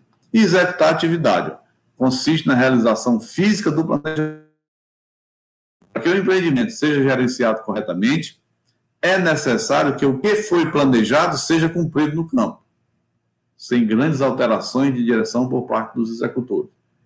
O único momento de você mudar o planejamento é para acelerar a obra, para sobrar mais espaço, mais dias dentro do cronograma. Se não for isso, não adianta. Você tem que cumprir fielmente o que foi planejado, porque o seu planejamento ele foi feito de uma forma bem rígida. Você colocou ali tudo o que você deveria fazer para ter uma obra bem administrada. Então, não pode fugir do seu planejamento. Se fugir, se você abandonar a obra, deixar o mestre de obra fazer do jeito dele, não, vou fazer por aqui que é melhor, não vou fazer desse jeito, não. Não permite. Se você planejou, é porque você tem confiança de que aquele jeito vai dar certo. Então, não pode se influenciar pela opinião do mestre, do pedreiro. Eu sou acostumado a fazer assim. Eu já ouvi muito isso. Sempre deu certo assim, dá para fazer legal, doutor. Não, vamos fazer do jeito que está planejado. É isso que está aqui. Consiste na realização física do planejamento e para que o empreendimento seja gerenciado corretamente, é necessário que o que foi planejado seja cumprido no campo, sem grandes alterações de direção por parte dos executores. E virando ali o terceiro quadrante já, a parte da checagem. Eu planejei, executei, agora vou checar se o que eu planejei e estou executando a execução está compatível com o planejamento. Vou fazer o check, aquele check-up mesmo, checklist. Essa etapa é a aferição. Aferição é medição qualitativa do que foi planejado, com o que foi efetivamente realizado. Se o que foi planejado está sendo realizado, é aqui onde eu checo. Essa função de verificação consiste em comparar o previsto com o realizado e apontar diferenças referente a prazo, custo e qualidade. Então, isso aqui é fundamental. Você está checando se o prazo que eu estou executando determinada atividade foi aquele realmente que eu planejei. Se eu planejei para fazer uma alvenaria em 5 dias e eu já estou com 7 dias e a alvenaria não terminou, eu tenho que mudar. Demite o pedreiro, demite o mestre, compra o material mais rápido, está faltando material, eu tenho que entender por que aconteceu isso, que não pode acontecer. Prazo, custo, eu tinha planejado tanto saco de cimento para uma semana e estou vendo que a semana não acabou ainda e o cimento já acabou. O que está havendo? E qualidade. Será que está sendo feito dentro do padrão de qualidade que eu quero para a minha obra? Então, essa checagem tem que ter. Aferir o resultado. Essa etapa consiste em levantar no campo o que foi realizado no período. Eu vou mensurar se realmente aquilo está fazendo. E comparar o previsto com o realizado. Depois de aferir o que foi efetivamente realizado, é necessário comparar para saber se a obra está de acordo com o planejado. Todas as informações que possam ser usadas para reduzir um possível desvio em obra é atraso, devem ser coletadas e disponibilizadas. Além da constatação de um desvio entre o real e o planejado, é necessário avaliar se o desvio foi pontual, um caso esporádico ali, ou é uma tendência. Aquele as pessoas que eu estou trabalhando são muito morosos, são muito preguiçosos, são muito enrolões, dando aqui uma série de alternativas de sinônimo. Aí você tem que mudar o povo. Porque se for uma tendência, vai estourar em cima de você. Não, foi um caso pontual, o pedreiro ali levou chifre, não veio trabalhar um dia, o negócio atrasou e parou, mas foi um caso isolado. A mulher já voltou para casa e disse que era coisa que botaram na cabeça dele, que ele não tinha chifre, não. Ele já estava tranquilo. Então, aí você vê, é pontual. Mas se for uma tendência, estiver acontecendo assim, aí você tem que tomar uma definição, uma intervenção mais rígida. Você checou tudo isso aí, ó, levantou todas as questões. Aí a gente vai para o último quadrante, lá em cima, PDCA. Vamos chegar no A. Demos a volta todinho, ó, que é o agir. Action. Caso os resultados obtidos no campo desviem do planejamento da obra, o que se faz? Deve-se implementar ações corretivas com o objetivo de prevenir as causas do desvio. Isso é óbvio, claro, lógico, evidente, ululante. As causas do desvio devem ser investigadas e avaliadas, né? Não pode simplesmente deixar, atrasou, vamos mudar por aqui, sem levantar quais foram as razões verdadeiras daquele atraso. Tem que investigar e avaliar, para poder você fazer as intervenções. Quanto maior for o tempo para detectar as causas do desvio, ó, maior também será o furo que o desvio causa. Se você é aquele engenheiro que deixa acontecer para ver se melhora sozinho, porque tem gente que é assim, né? Fica torcendo para dar certo. Na engenharia não dá para ser assim, não. Você não pode ser reativo, você tem que ser proativo. Você tem a sensibilidade de perceber o que está acontecendo na sua obra. Você tem capacidade de ter uma visão sistêmica, holística do todo, e você sabe onde é que está falhando. Você não pode tergiversar, você não pode se esconder atrás do problema, você não pode ficar torcendo para depois o cara resolver e dar certo sozinho. Não vai acontecer. Haja. Quanto maior for o tempo para detectar as causas do desvio, maior também será o furo que o desvio causa no planejamento. Por fim, este método é conhecido como Plan, Do, Check, Action. Planejar, fazer, verificar e agir, que também é bastante utilizado e difundido no meio da construção civil. Então, é importante que vocês abstraiam-se disso aqui e tenham esta figurinha dentro da cabeça dos senhores. PDCA. Isso aqui é a essência do planejamento. Isso aqui é uma coisa muito antiga, que já está em evidência em todos os cursos de administração, quem faz administração de empresas, contabilidade, todos aqueles cursos da área de humanos lá, usa esses métodos de planejamento, que eles trabalham com planejamento de empresas, de outras atividades econômicas. E nós trouxemos isso, nós não, todo mundo trouxe isso para a construção civil. Os estudiosos do assunto, e está se vendo que a aplicação é perfeita. Você não pode deixar de aplicar o PDCA dentro da construção civil.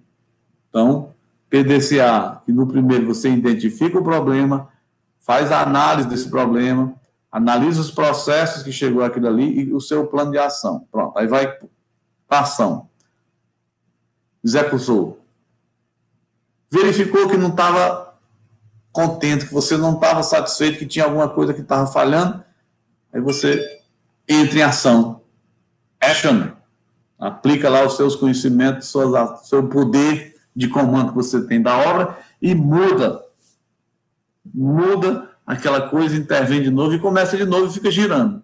Isso, toda empresa tem que ter isso.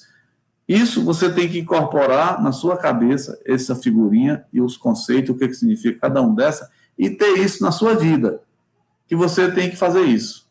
Tudo que você for fazer tem que ter um planejamento, e que a sua execução não pode ser aleatória, ela tem que ser acompanhada, e que quando não está dando certo a execução, você tem que mudar. Errar, tem aquela máxima que se diz, errar É possível. Permanecer no erro é burrice já. Isso é PDCA. Então, se você está errado e tem consciência e continua, você não está aplicando o PDCA, está sendo burro. Então, planejar, executar, verificar e agir é o PDSA. PDSA que você vai fazer nas suas obras. Então, aqui nesse slide está bem explicadinho. Para que vocês não se lembrem do que eu falei, está muito escrito. Eu escrevi muito aqui. Tudo aqui está até redundante, assim, repetindo, mas dando ênfase para que vocês depois, eu vou disponibilizar esse slide lá no portal, para que vocês leiam e abstraiam esses conhecimentos para você. Se apropriem disso aqui. Tomem de conta essas informações todas que estão aí. Porque o engenheiro, como profissional, vai precisar disso. Você não pode viver sem isso aqui. Tá certo? Dúvidas, perguntas, questionamento? Alguém deixou de entender o que é o PDCA? Por favor, se tiver, a gente já dá mais uma ênfase aqui nessa história.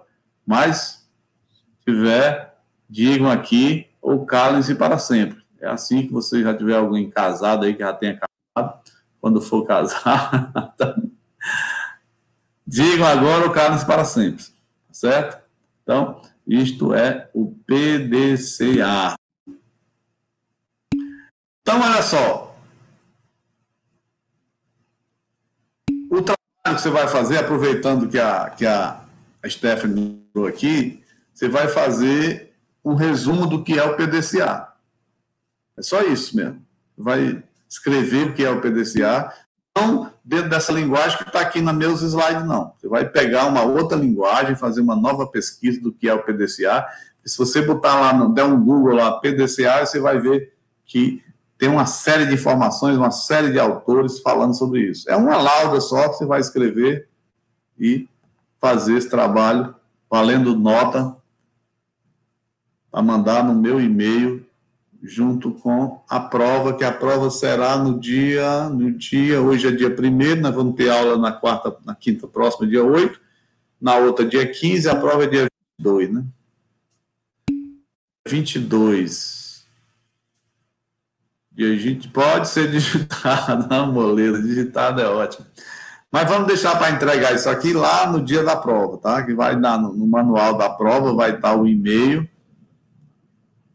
Manual de orientação da prova vai estar o e-mail, você vai mandar junto com a prova, o arquivo da prova em PDF, o Word, e o arquivo do trabalho. Esse aqui mais outros, vai ter outros trabalhos. Esse aqui é um deles e vai estar lá para o dia da prova valendo nota. Vamos fazer, se quiser fazer, guarda e deixa aí para a gente fazer.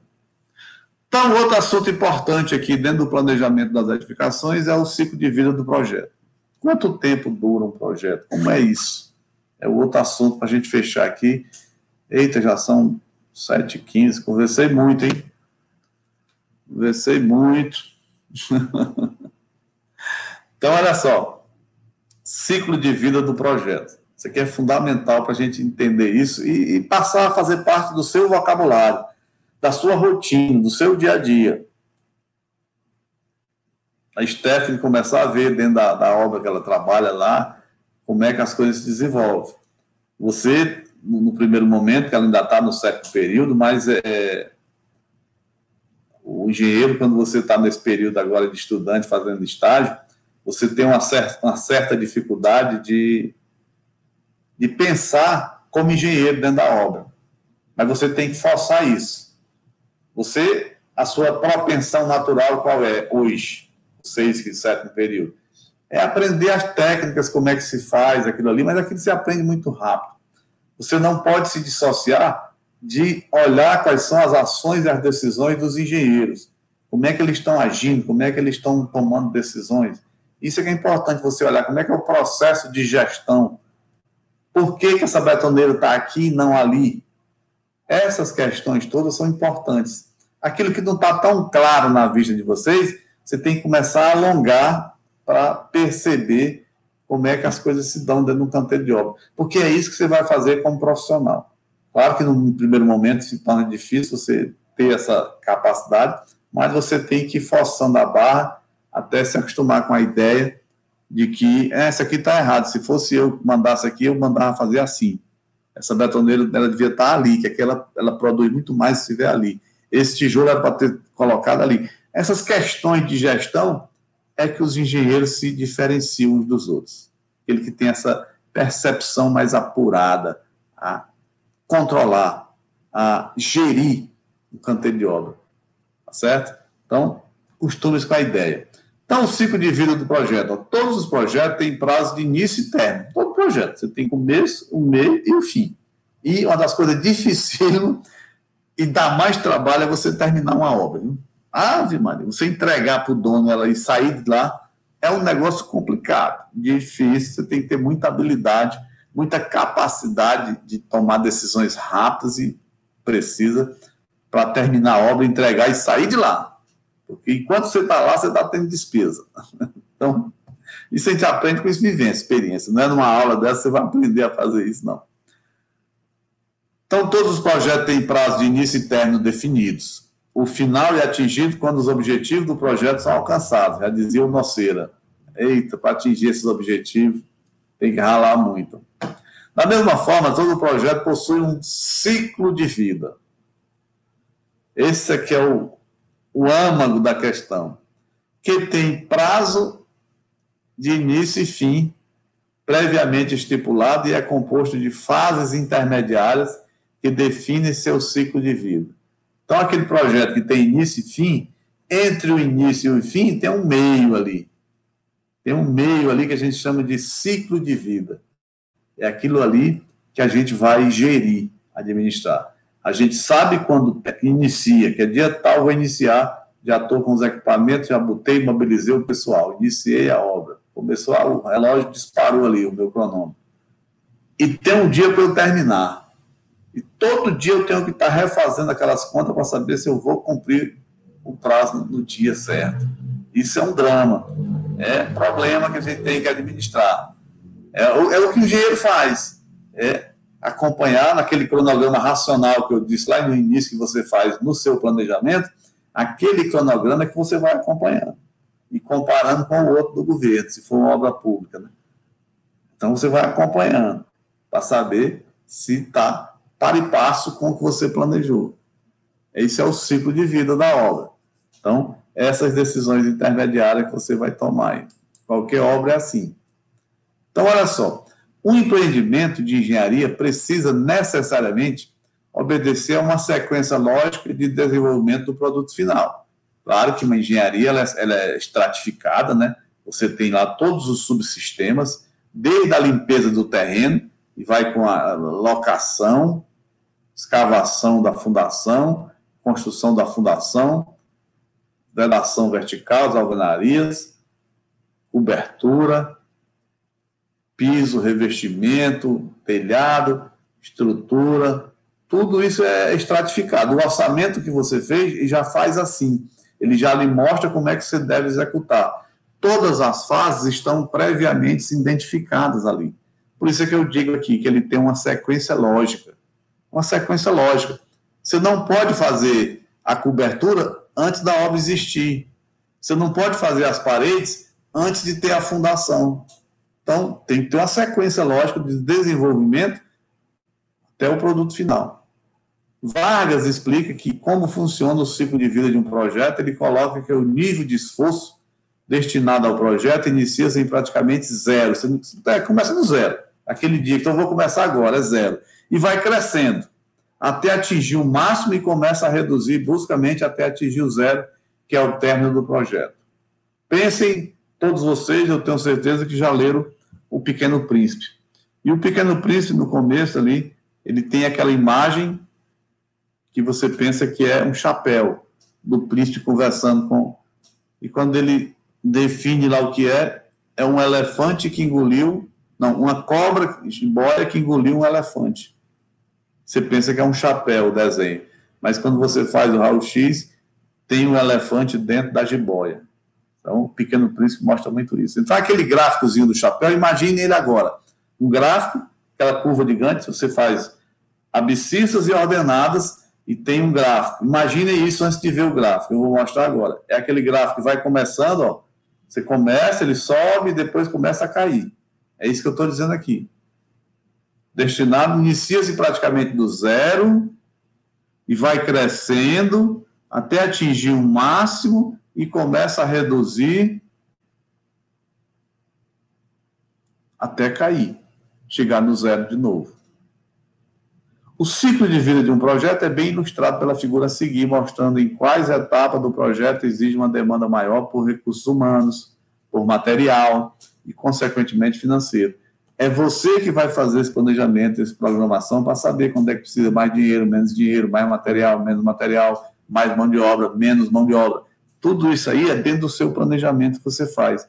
Aí você faz esse gráfico aqui, ó. Esse que eu mandei vocês idealizarem, é esse aí. E no Pequeno Príncipe tem esse gráfico aqui, a gente pensa que é um chapéu, aí depois você vê que é uma jiboia que engoliu um elefante. Lá no Pequeno Príncipe, quem não leu, leia.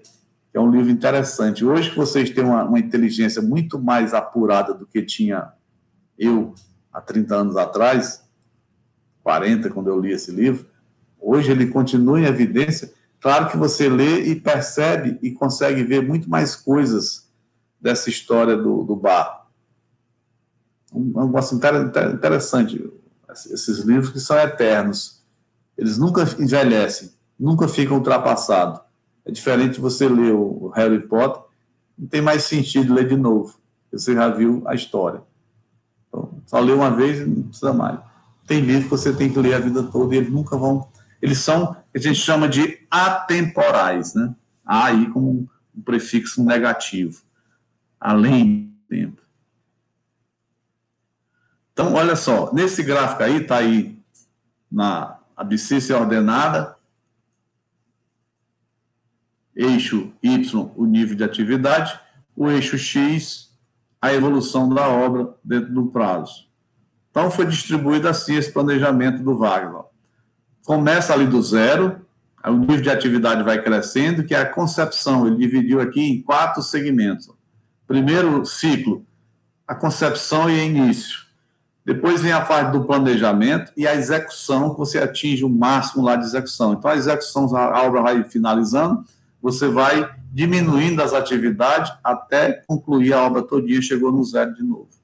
Isso é esse ciclo que eu descrevi para vocês ali da evolução das obras. O ciclo de vida de uma obra, isso aqui. Concepção, planejamento, execução e conclusão. Vamos discutir aqui, eu deixei escrito aqui, está no slide, cada fase dessas aqui, ó, para que vocês leiam de novo esse slide, tentem lembrar do que eu ouvi, se tiver a oportunidade de assistir essa aula, vejam de novo, mas mesmo para quem não vê, não ouvir a minha voz, não gostar do meu tom de voz, não querer me ouvir mais, leiam, porque eu deixei escrito muitas das coisas que eu estou falando aqui. E olha só como é que eu expliquei cada uma dessas etapas. A primeira etapa é a concepção e iniciação. Olha o que tem de informações dentro dessa etapa. Definição do escopo. O que é escopo? Escopo é o objetivo a ser atingido. Isso é uma palavra muito de administração de empresa, escopo. Vocês vão usar muito isso quando vocês estiverem fazendo o TCC. Qual é o objetivo seu? Qual é o escopo que você quer chegar com esse empreendimento? Processo de determinação do programa de necessidades, isto é, as linhas gerais do objetivo a ser projetado, dentro dessa concepção que você está iniciando a obra. A formulação do empreendimento, que é isso? Delimitação do objetivo, em lotes, fases, forma de contratação e etc. Indicadores históricos. Você vai montar aqui dimensionar suas pessoas. Quantos pedreiros você vai precisar, quantos serventes para aquela atividade, para aquela obra. Isso é coisa que o engenheiro civil faz e só ele sabe fazer. Ele sabe calcular quantos pedreiros precisa para fazer uma casa de 300 metros quadrados, por exemplo. Você sabe quantos pedreiros você vai precisar, quantos serventes, quantos carpinteiros, quando é que o carpinteiro vai precisar, e carpinteiro não trabalha a obra toda. Quando é que o encanador que você tem que chamar, no momento certo você chama, o eletricista. Então, o engenheiro civil é que consegue dimensionar tudo isso e mensurar isso aí tudo. E o estudo de viabilidade, ó, é aquela análise do custo-benefício, aquela análise que você fez lá no seu planejamento inicial, custo-benefício. Será que o dinheiro que eu tenho, eu vou ter que otimizar para poder atingir aquele benefício? Avaliação dos resultados a ser obtida em função do custo orçado, determinação de montante requerido ao longo do tempo. Nesse planejamento, na primeira fase, você já sabe quanto você vai precisar ao longo das etapas que vão sendo evoluídas, de dinheiro para ir comprando material, porque você já fez o custo, já planejou. Identificação da fonte orçamentária, de onde é que você vai tirar o dinheiro, você tem que começar a obra sabendo de onde é que vai sair o dinheiro. Se vai ser de recurso próprio, se vai ser empréstimo no banco, ele demora para liberar o dinheiro, você não pode ficar esperando, para a obra parada, esperando. Estourou seu cronograma. Linha de financiamento ou uma solução mista, você tem uma parte para iniciar a obra de recurso próprio e o resto vai ser financiado. Então, isso tudo naquela primeira fase, que é a fase de concepção, quando você está desenvolvendo o seu projeto para iniciar, tem que ser desenvolvido. E um anteprojeto, no fim, você está com um anteprojeto pronto, aquele projeto básico, desenvolvimento inicial do anteprojeto com a evolução até o projeto básico, quando já passa a conter os elementos necessários para orçamento, especificações e identificação dos serviços necessários. Aí, nessa primeira etapa, você já está com o orçamento pronto para fazer isso. E, na segunda etapa, lá, número 2, o planejamento. Você subiu lá, vai iniciar a obra, fazer o seu planejamento. Aí você já fez o orçamento, já está lá o orçamento analítico. Você, no orçamento analítico, tem as composições. Quem de vocês já faz orçamento, já trabalha com orçamento, sabe o que é um orçamento analítico. E lá está a composição de custo e serviço. Você vai dizer quantos pedreiros precisa para fazer cada uma daquelas atividades. Com relação aos insumos, já tem a curva ABC com todos os materiais que você vai precisar. E a margem de erro menor do que a do orçamento preliminar, porque você fez um orçamento, tem aquele preliminar, você sabe que está no limite ali. Elaboração do cronograma da obra realista, você fez um novo cronograma, no caso de uma obra pública, você recebeu um cronograma, mas você faz o seu, com definição de prazos e marcos contratuais. E o projeto básico já está pronto, que é o projeto executivo, detalhamento do projeto básico, com a inclusão de todos os elementos necessários para a execução da obra. Você já tem todos os detalhes, já sabe qual é o tipo de piso, o tipo de tinta que vai colocar, o tipo de revestimento, tudo isso já está definido aqui nessa fase de planejamento. Aí você começa subindo a curva, né? Subindo a curva e a obra vai avançando, que é a execução, já no topo, parte executiva, já está tudo pronto, você já planejou o material, o dinheiro já está definido, já sabe como fazer e você começa. Execução dos serviços de campo, uso dos materiais e a utilização da mão de obra dos equipamentos. Você já dimensionou quantos pedreiros, quantos serventes, quais equipamentos você vai precisar, vou precisar de uma grua, vou precisar de uma betoneira grande, autoportante, vou precisar de um guincho, jirico, carrinho de mão, essas coisas tudo já está definido. Montagem mecânica de instalações elétricas e sanitárias, aquela que você faz provisória, tem água, tem luz, tem banheiro para o trabalhador, já está tudo ok. As administrações do contrato, as medições você já está programado, o diário da obra está sendo feito, aplicação de penalidades, se você faltar, você sabe que se falhar, vai pagar a pena se a obra atrasar. E se vai ser necessário aditivo ou não do contrato. Você começou a fazer e viu que o orçamento está enxuto, está curto, vai ter que ser um aditivo. Tem que ter as razões da necessidade desse aditivo. Mas na execução você tem que estar preparado para isso. E a fiscalização da obra, né? Vai ter a supervisão das atividades de campo, reuniões de avaliação do projeto, do progresso e resolução de problemas. Resolução, olha como está aí. Resolução dos problemas. Por que não é solução? Porque aqui já está na fase de execução, você devia ter solucionado antes, vai ter que resolver problema. É solucionar de novo. Então, nessa parte aqui da execução, ainda acontece tudo. É o seu trabalho grande. Aí começa a cair a curva lá. Você começa, a obra vai finalizando, você chega na conclusão, que é aquela quarta etapa daquele cronograma lá, do chapéu, que não é um chapéu, é uma jiboia engolindo um elefante. Comissionamento, que é a colocação em funcionamento e teste de operação do produto final. Você começou a testar água, esgoto, fazer os acabamentos, o piso já está checado, o forro, a pintura. Inspeção final, teste para recebimento do objeto contratado. E a transferência de responsabilidade, que esse aqui é o grande nó, é o grande problema que toda obra a gente tem. Recebimento da obra e destinação final do produto. Quando é que você entrega, que você deixa de ser responsável e o dono assume? Recebe aquilo ali. Resolver as últimas pendências, que normalmente tem um checklist. Então, você tem que resolver lá. Liberação da retenção contratual. Às vezes, todo o contrato, quando é público, toda medição fica um resíduozinho lá dentro. No final da obra, antes de entregar, você tem que pegar esse dinheirinho de volta todinho. Caso a empresa contratante tenha retido dinheiro da empresa, normalmente ele retém. Resolução das últimas pendências, encontro de conta, pagamento de medições atrasadas, negociação de pleitos contratuais, os aditivos são feitos aqui, e o recebimento, que ele tem 2 etapas, né? O provisório e o definitivo. Toda obra é assim. Se recebe provisoriamente, faz uma série de ajustes lá, olha, tem uma checklist, vai checando, algumas coisas ficaram, e um determinado algum tempo, normalmente 1 mês, 2 meses, depende do acerto, você vai receber definitivamente. Quando recebe definitivamente, você o comando lá para o outro dono. Por meio do planejamento, o gestor pode definir as prioridades, estabelecer a sequência de execução, comparar a alternativa de ataque, monitorar os atrasos e desvio, entre outros benefícios. Esse é o planejamento que você faz com esse objetivo. O gestor pode definir as prioridades, estabelecer a sequência da execução, né? Comparar as alternativas de ataque, monitorar atrasos e desvios, entre outros benefícios. Tá certo? Então, esse era o nosso estudo para hoje, dentro dessa era do planejamento.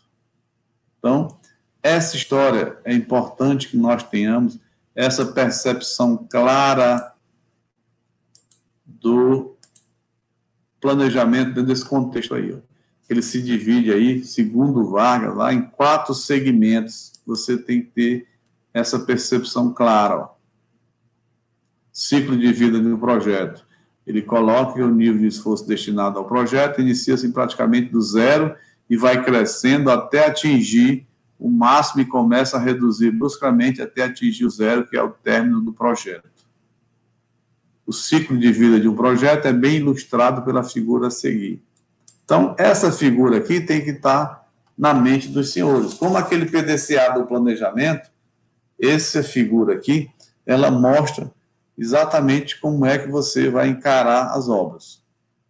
Você começa ali devagarinho, depois a coisa toma um contorno, fase de execução é a fase crítica, lá onde você vai estar 100% envolvido, ativo dentro, em cima mesmo, tocando aquilo ali para cumprir todos os prazos e controle do dinheiro. E a conclusão que vai acontecendo. Essa conclusão desse gráfico, ele não pode ser muito esticado. Se você olhar essa parte aqui, ó, no começo, ela vem no horizontal, subindo lentamente. Como é que acontece no dia a dia nas obras? A rotina.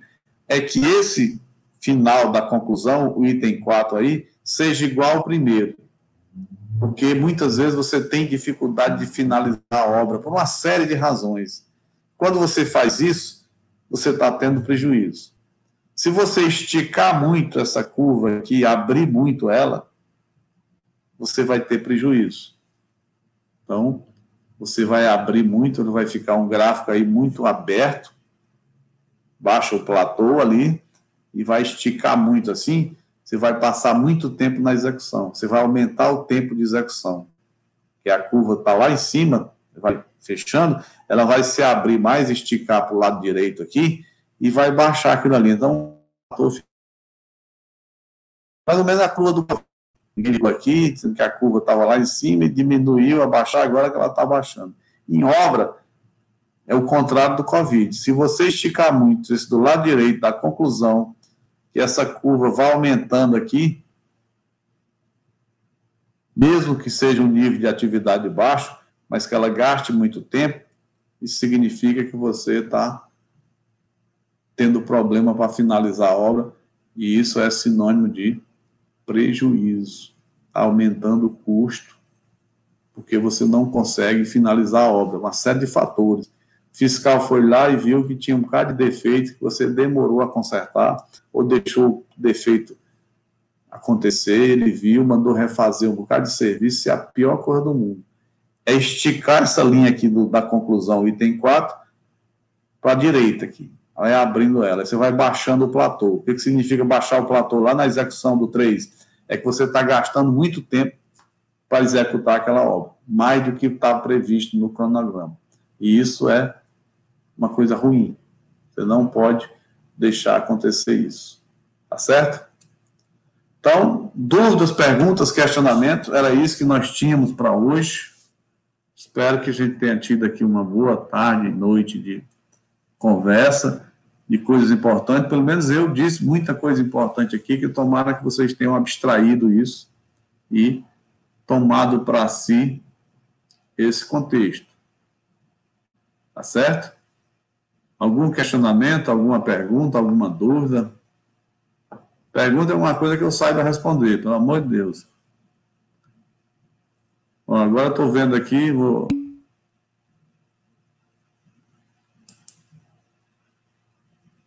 Vocês estão me ouvindo, não? Alô, alô?